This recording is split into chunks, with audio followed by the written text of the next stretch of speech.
Hey everyone, our blog today is covering something that I think you should all be aware of. The National Association of Realtors, or NAR, the nonprofit trade association that oversees much of the real estate industry, is currently under fire for major leadership failures. A recent New York Times expose revealed shocking details like a $10 million annual travel budget paid for by some 33,000 member dues, multi-million dollar executive salaries, and even pet sitting expenses for some of our top leaders.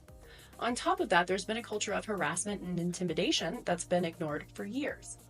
As many of you know, last year NAR faced a $1.8 billion verdict in a massive lawsuit.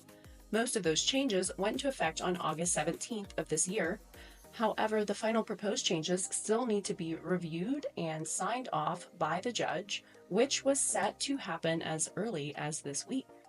In the final hours, the DOJ recently filed a statement of interest saying that they don't like some of the proposed changes. For instance, the requirement of a written buyer's agreement before touring a home with an agent, which, let's face it, many of us agents can agree with that.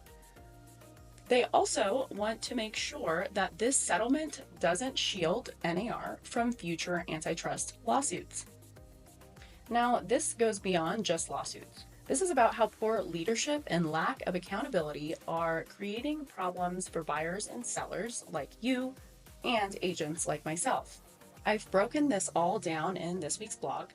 It's important, and I think you'll want to understand how it impacts you. Please take a look, and I'd love to hear your feedback.